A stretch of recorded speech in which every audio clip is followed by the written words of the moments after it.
This is the Happy Diabetic Kitchen Podcast, episode number 11.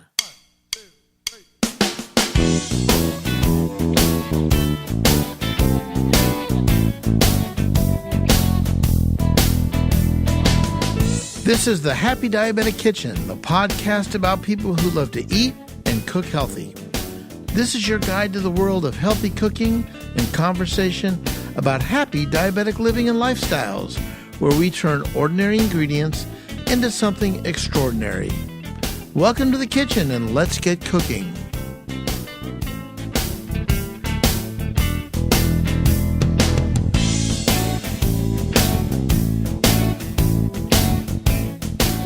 Hello everyone, I am Chef Robert Lewis, the Happy Diabetic, and this is the internet's most delicious cooking podcast.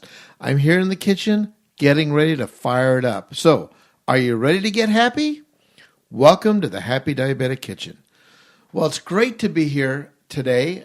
We've got a very special episode with a very special guest. Jason, how are you today? I'm good. Jason's not the special guest, but you know he's always in the kitchen with us.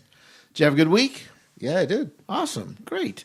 So, hey, I just got back from taking control of your diabetes in beautiful Missoula, Montana. Have you ever been to Montana? I have not. Oh my gosh. Bears, moose, streams, mountains, and some of the most amazing folk I've ever met. Friendly. It was a really great conference. Taking Control of Your Diabetes is a San Diego-based organization for people living with type 1 and type 2 diabetes. It's a group of endocrinologists, specialists, dietitians, people like myself, teaching people all about diabetes. You can find out more at tcoyd.org.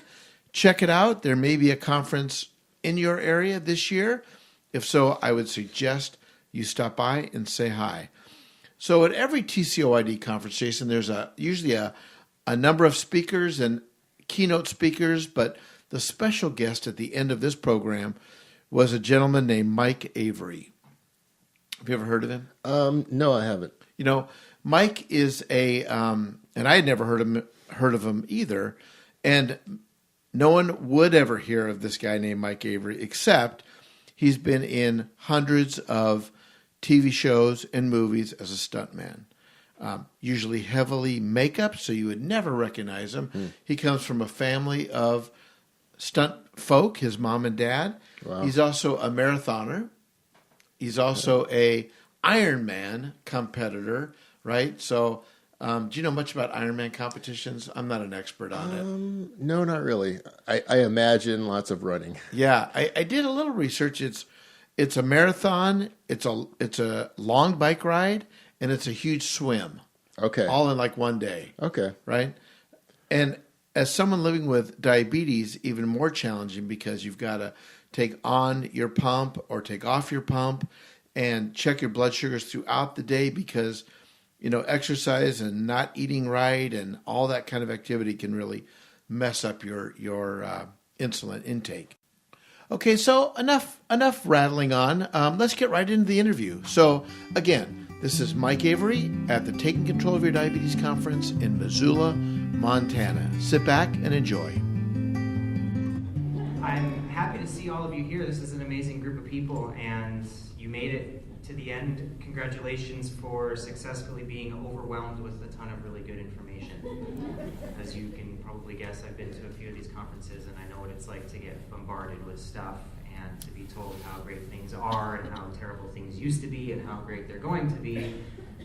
Having type 1 for about 25 years now, I've heard all of that too. So instead of keep telling you how great things were and how great things are and how they're going to be, I'm just going to simply tell you how I've dealt with it and what has been possible for a individual living with type 1 diabetes. So as you know, I worked in the film industry. I did get kissed by John Travolta. It was in the delivery room of all places, so we were definitely very close as a family for the beginning of my life, and then, I don't know, he went to Hollywood or something like that. I do have a lovely disclaimer. As you can see, please take a second to understand that I'm not a doctor. That's about it. Everything I've done has been under the advisement of my own medical team and a type 1 diabetic coach that works in the same sort of genre of racing that I do. And what works for me will probably help you in some way, but don't do it exactly. Trust me, it was a bad idea. So for me, where it all began, at least for my stunt career, was at the very young age of 3 years old. Having a father and a mother both in the stunt industry. My dad was Dustin Hoffman's double and still is, Robert De Niro. My mom was Pam Anderson's double, and Patricia Arquette and a few others. It was only natural that when the need for a small person in a stunt costume came up, Mikey was the one to call. I originally was brought down to this place where a guy named Stan Winston had these great costumes, and they brought me in and said, "Hey Mikey, do you want to play this guy?" And I saw everything and I thought, no. And I really don't know how much a 3-year-old can choose anything. I didn't even know I was a person yet. And in true Hollywood fashion, as I was walking out, this animatronic head pops up like a puppet and says, "Hey Mikey, don't you want to be me?" And in true Hollywood manipulative fashion, I said, "Yes!" Fortunately for me, it sparked a really wonderful career, and for the first 8 years of my life, I worked, I guess, as often as you would expect a kid to work. So maybe every other month, if that, sometimes for a week at a time, to do some really cool things.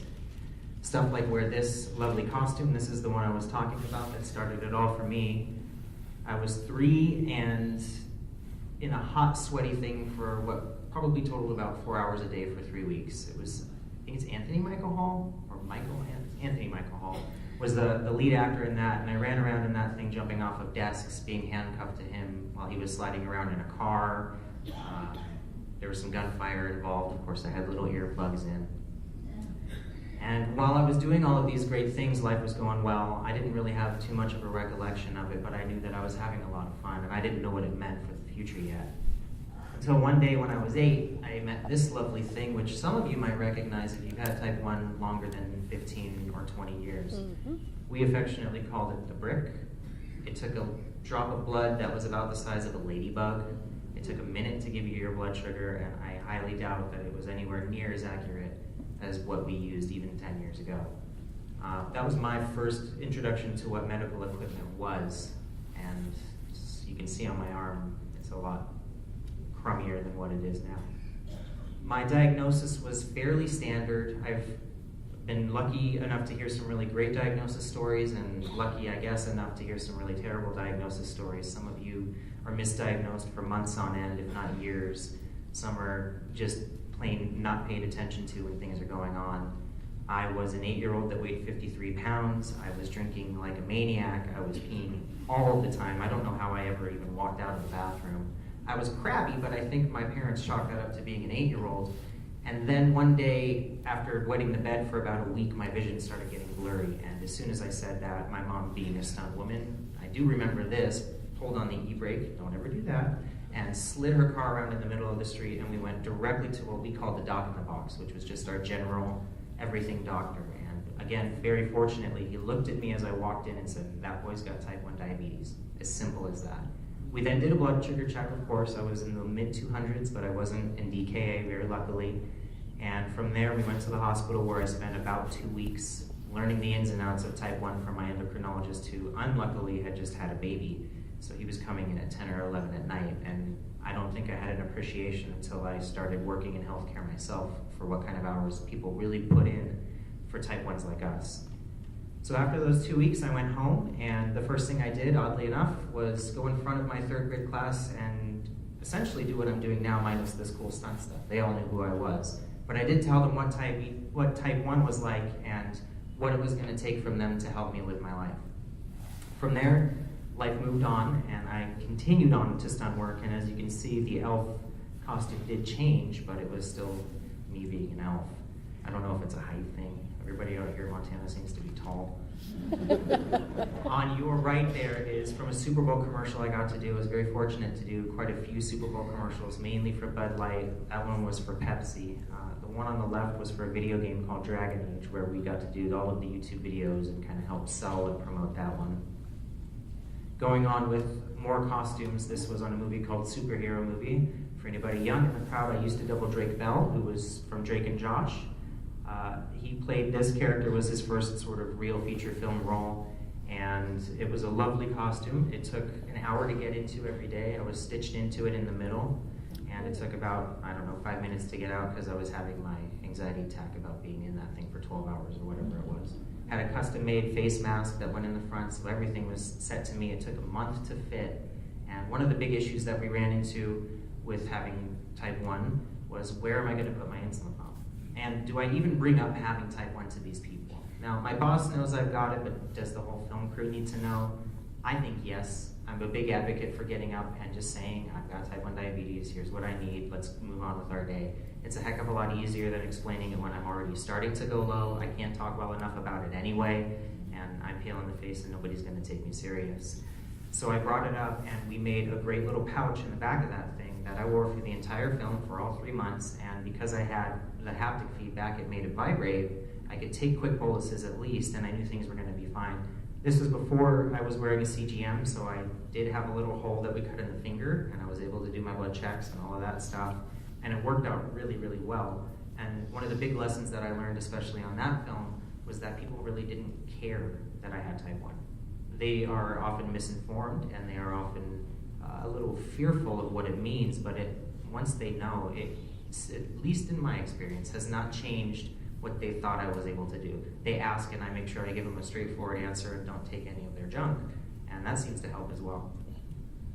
I've worked on some of the Batman movies as well. This was from Dark Knight Rises, and without stealing things from movie sets, I feel like people aren't ever going to believe me.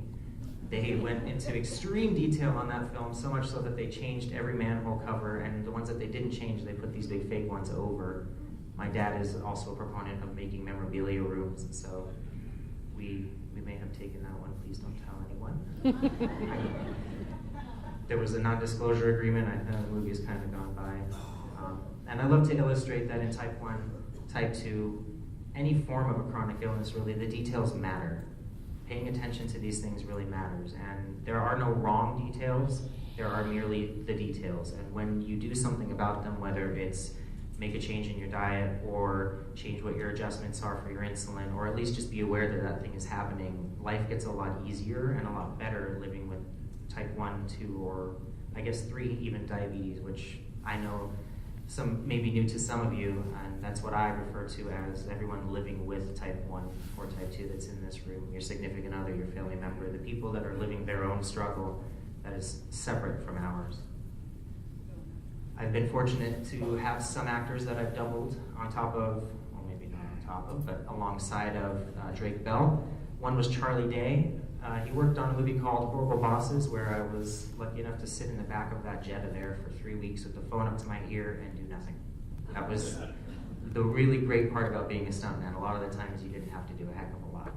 We did get crashed into often. I had a sort of NASCAR-ish roll cage that was built around me and all the other guys because we were being hit by a Cadillac Escalade, so you did need to be prepared for that. And it did hurt a little bit. I fractured L2 or L1 in my low back, just a hairline, no big deal, I'll be fine. And of course, I skipped right over my lovely tires there.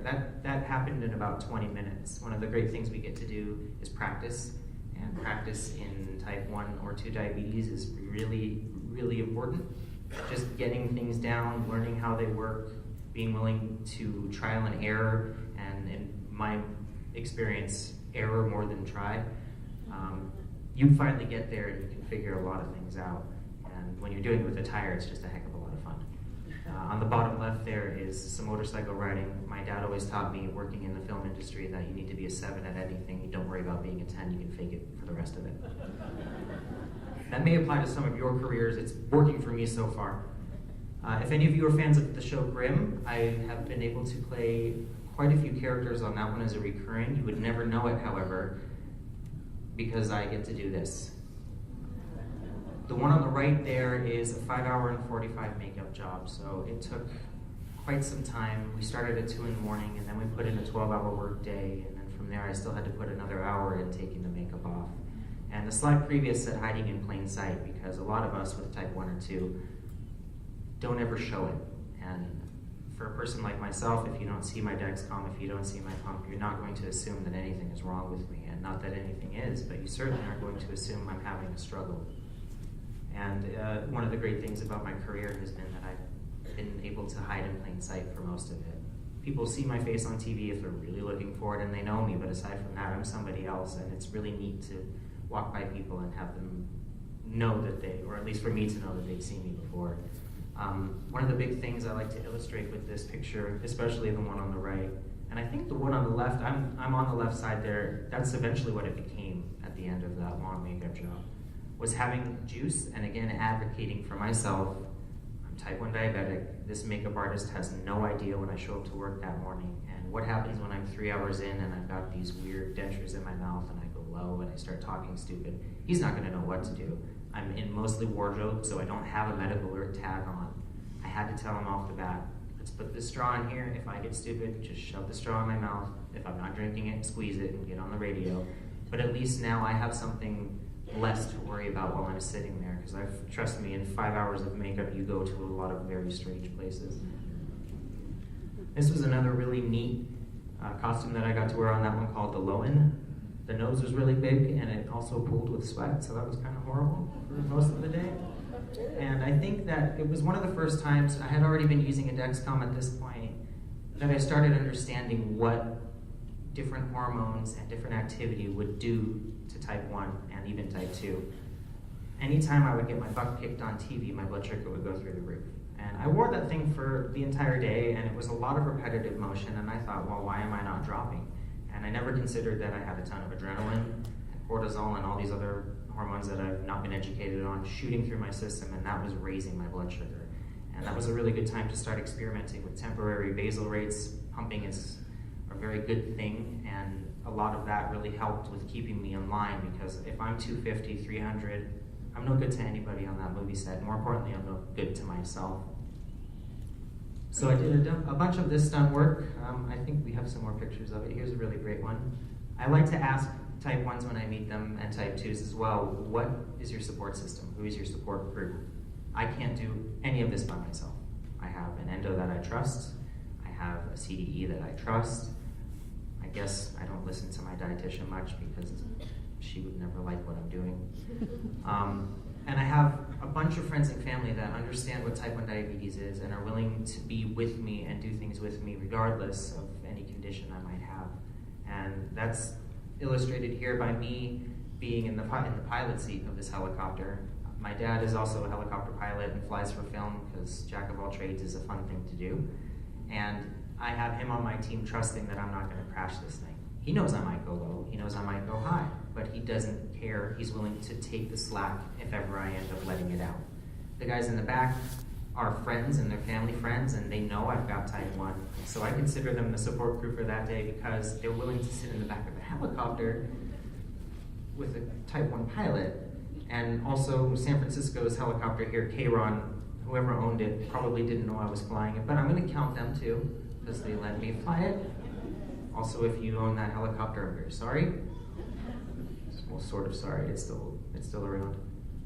I've also made some fun excursions outside of the helicopter. Again, fun times to learn about what adrenaline and freaking out will do to your blood sugar. Say you go to Six Flags and you want to ride a roller coaster. It's something to consider, that, especially with kids, that they're going to go through the roof, and then you're going to walk around for the rest of the day, and then they're going to fall off the planet. And those blood sugars can be mitigated to an extent by just being aware of what things are going to happen and what you're going to do with them. Having a plan, in this case a backup plan, is extremely important. My bag sits over there, and it's got glucagon, it's got Atlantis pen, it's got Humalog, it's got everything I need just in case. I'm not prepared for the zombie apocalypse, but I'm prepared for my own personal apocalypse. Just the same as we had 4 separate ropes and held on to each other for dear life, and a little bit of crying goes a long way. One thing I noticed in working in my stunt work now, it had been about 20 or so years, I fortunately vested in the industry with my union. So based on that, AARP started sending me stuff in the mail. That was a little interesting. Also kind of an ego check. But one thing that I noticed was that things were starting to look the same for me. No matter what the pads were, no matter what the stunt was, I had already done it. I've been set on fire, I've been thrown over every object, I've been hit by a ton of cars, both inside of a car and outside of a car. I've jumped off of 30, 40-foot buildings, I've been beat up by Sam Jackson, you name it, I've probably done something close to it, and if I hadn't, I would have done it. But again, it just seemed a little bit monotonous, which seems weird, I know, but when you're a kid, you take things for granted, so I was a bit jaded by it. And again, talking about being hit by cars, that one on the left there, that crack was made by my head. And there was no helmet that day. This was probably when I started understanding that stunt work was also a bit dangerous when you're in for a very long time, and I had started working on those 9 lives I had and maybe had 3 or 4 left, and I'd like to be old and have one to bang when I get there. The one on the right is more like what it looks like when it goes properly, which is my butt and or back right into the windshield. There's a lot of fun things that go into getting hit by a car, and most of it's just hope. Turn your pads to the side of the car and hope. I did wear a continuous glucose monitor doing that. I would not recommend it. It's probably gonna either be hurt or hurt you, so I would disconnect for stunts like that, mainly because I like my equipment. While working on a movie called After Earth, was towards the end of when I was doing stunt work, and while I am still a member of the union and will take acting jobs, I don't want to hit the ground anymore, and I don't want to put myself through that. I've got a long list of injuries we can go through. I had this wonderful view in Moab, Utah, in the Arches Park, and I thought to myself, it's time to move on. But where do I go? What do I do? Something's missing in my life. I'm now in my late 20s or mid 20s, and I didn't go to college. I had a stunt career. My dad gave me the choice: go to school and stay home, or keep working and stay home, or see ya. So I took what I thought was the better choice at the time, and I think I stand by that. But eventually I went on to Google, and Google answers everything. And for me, Google answered correctly. When I asked it what I should be doing, it said that I should work as an EMT. And by saying that, I mean, I just typed in medicine, and I think one of the first things that popped up was EMT. And I don't know that at the time what I was searching for was a way to interact with my own community and tribe, which is the diabetes world, but I knew that it was time to start helping people, and doing stunt work was extremely self-serving. It may have helped someone else, but mainly it was for me. So while in EMT school, I got approached by National Ski Patrol, and they mentioned that they were looking for some people in Southern California to come up for the winter and work as volunteers, and I thought, oh, okay. I love to snowboard, I love winter sport in general, and if you get to do EMT work with that, that sounds amazing. So I immediately accepted and spent about 5 years with them, which was some of the most fun I've ever had. Mountain rescue was really special to me, and it again gave me the first insight to wanting to help a bunch of other people in turn for helping myself, or also helping myself. On the top right there is the first time that I interacted with type 1 diabetics that were not myself since I was a kid and I had gone to diabetes camp. I had an A1C somewhere in the 9s. When I was a teenager, they were up in the 12s and 13s, as most teenagers like to do for a little while. But at this point, I was in the 9s. I had gotten into my own care, but I just was kind of scooting along. Things were fine. Why change them? I went to my endo every 6 months when he'd call and say, I'm not going to write you another prescription until you come in. And it just really wasn't working then. I had no idea what it took to change that, which really was just doing exactly what you guys are doing and paying attention, showing up, doing something about it. That day, I heard that a group called Riding on Insulin was coming to the mountain. They go to Whitefish and put on a ski and snowboard camp. They also put on a mountain bike camp every year for kids living with type 1. They have an endurance program I'm part of for racing. And that day I saw a kid walk by with a pump on it. I'm like, oh yeah, it's not me. And I'm sure some of you have felt that today. When you hear a Dexcom go off, when you hear a pump beeping for a quick bolus, there's some strange camaraderie that we get from being around that. And immediately I thought to myself, I have been wasting my entire life. I should have been doing this from the get-go. When I was a kid, I wanted to work in diabetes. What happened? So that day I volunteered all my time to Riding on Insulin. Said I'll be your liaison from Ski Patrol, and within about 3 weeks I got an email from them asking me to join their elite coaches team, which is just a group of mentors that meet once a year and work on what we're going to do for curriculum for the camp, and then also lead the camps, helping all the volunteers make sure they get their job done, which of course they always do. And that's when I understood that this here, at least the way I refer to it, is a tribe. And I had finally found it. It's in diabetes. It's in being around people that understand your struggle in a way that no one else ever will, and the only way it's validated is by knowing that they have lived it. So I took that and I ran with it and spent a heck of a lot of time coaching with them. I've been with them for 7 years now, and in that time I've met thousands of kids with type 1. It also linked me eventually in a great way with a group called Tandem diabetes. Many of you have walked by and see the pumps that we're wearing, that they're giving away. I shouldn't say giving away, that they're selling. And that was when things took a second step up for me. While I was riding on insulin, a lady named Michelle Alswager had put together a bicycle ride called Hope on Two Wheels. I'm probably not giving enough people credit for that, but for today, that's who's getting it.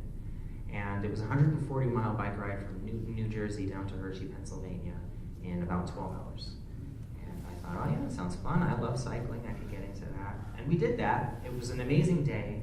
At the end of it, I was full of all these endorphins and just a euphoric mood. I had had this great meal that the hospital cooked for us down there. And we get in the van to go back to the hotel, and she leans back and goes, who wants to do an Ironman? And I went, oh yeah, me. I had no clue what I was getting myself into. I had seen it on the news or on TV once or twice. I was like, oh, it's where you swim or something, and then some biking or whatever. What I didn't understand was that an Ironman, for those of you that don't know, is a 140.6 mile race. It is a 2.5 mile swim followed by a 112 mile bike and a 26.2 mile run. We call that one a marathon. Again, I didn't know what I was getting myself into. So I started doing some short sprint races near my house in Huntington Beach, so it was a pretty good place to do that. And I trained for what ended up being about 8 months on a team through riding on insulin, comprised of what ended up being 60 people, 38 of which were type 1 diabetic, and I believe 36 or 35 crossed the finish line that day. That was in 2015 in Madison, Wisconsin, and was a great insight into what type 1 diabetes can be and type 2 diabetes can be when we start to collaborate and come together, mainly because we started sharing information, and the information was key. I don't know how to do any of these things by themselves, with or without a condition. What am I going to do when you add second level of algebra and all these other crazy maths that pertain to it? Fortunately, they were there. This is a lot of what the day looked like. Please forgive my lovely haircut. JC wasn't there at the barbershop that day, it's not important. But you can tell that we were definitely a bit weary in that moment. It was early in the morning, about 6 o'clock, 6:30, and it was time to go. And I don't know about any of you, but getting prepared for a race like that is all fun and games until the day you actually get there, and you wake up at 3 in the morning and go, oh crap, I paid all that money and I actually showed up. Fortunately, the adrenaline started to wear off. We started to get some smiles on our face, and we got ready for what would be a pretty long swim. For me, not terrible, but definite insight into what disconnecting from an insulin pump can do and what a long day of endurance can do as well. I had been training for a long time, so I understood some of it, but putting all three things together and executing on the day is a completely different story. Again, in the vein of advocating for type 1 or 2 diabetes, we all as a team told the Ironman Foundation we were going to be there.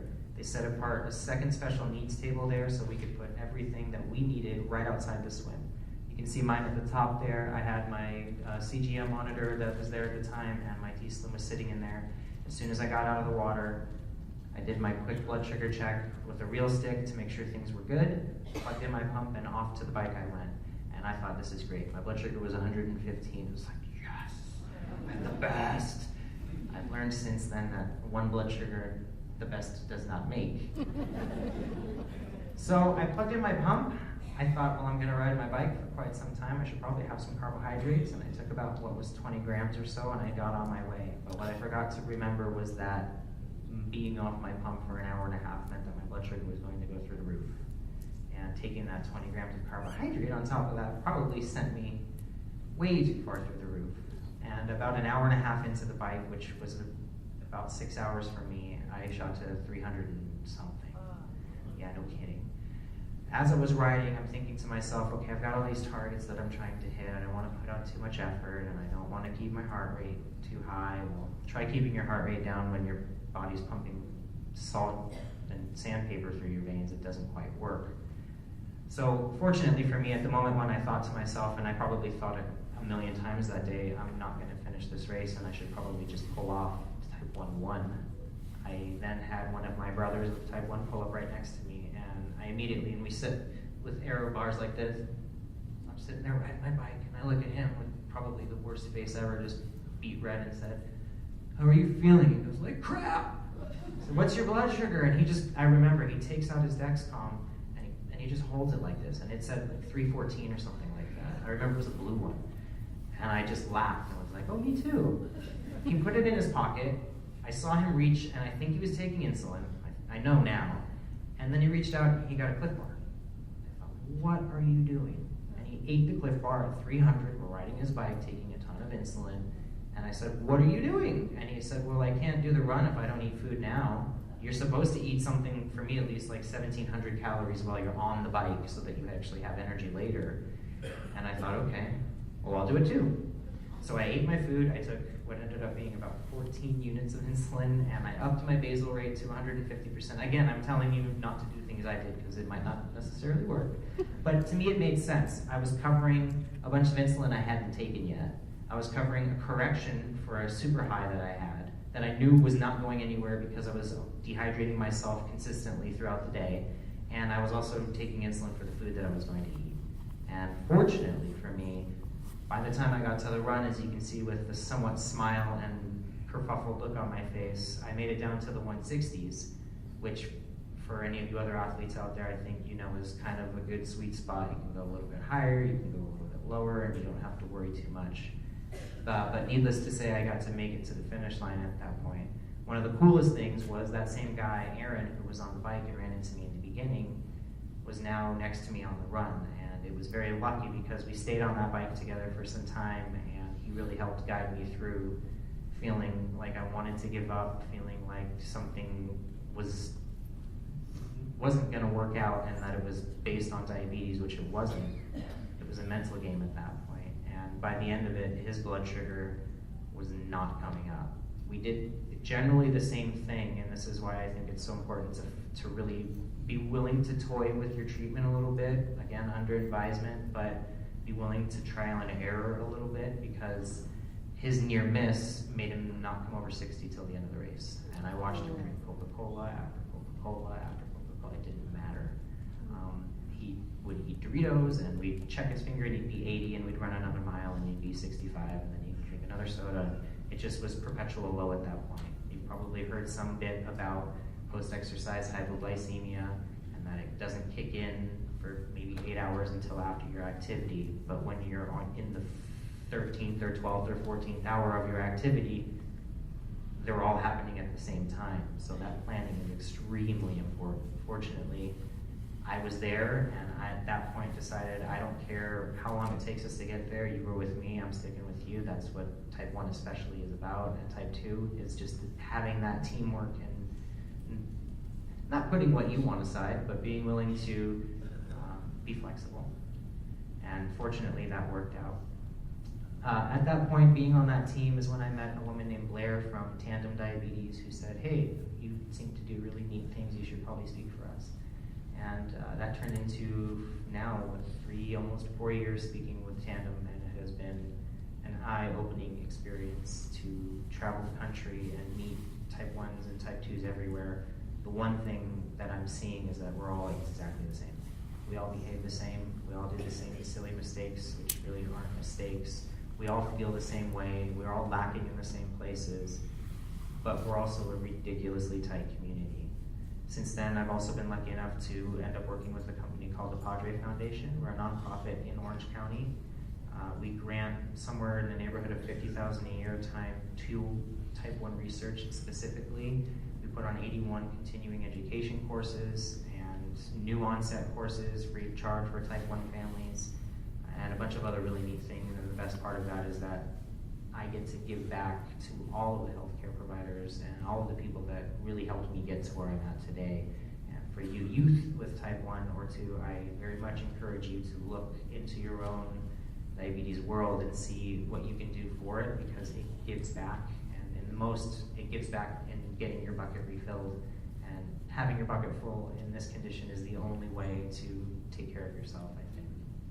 So with that, I would love to open it up to any questions that you guys might have about diabetes and exercise, or just what kind of movies I might have lost my teeth in, or anything else like that. Thank you.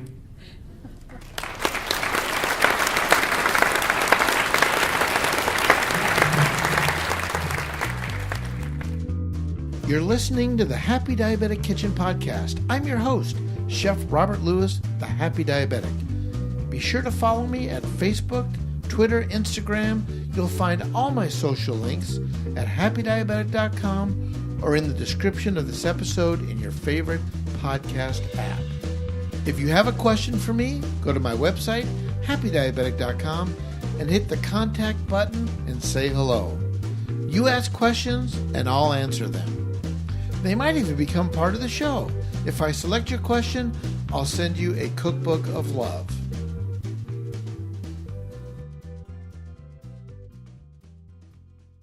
When you go to the website, look for my blog posts and I'll put all of Mike's information there. Our podcast is produced and engineered by Jason Lewis. Our theme music by the Happy Diabetic Kitchen Band, and yours truly, Chef Robert, on the electric guitar, rocking the free world. And of course, our kitchen mascots, Scout and Tucker, who definitely look hungry. Well, thanks for tuning in, and let me leave you with this thought. Charles M. Schultz once said, "All you need is love, but a little chocolate now and then doesn't hurt." So long for now, and remember, no one loves you more than me.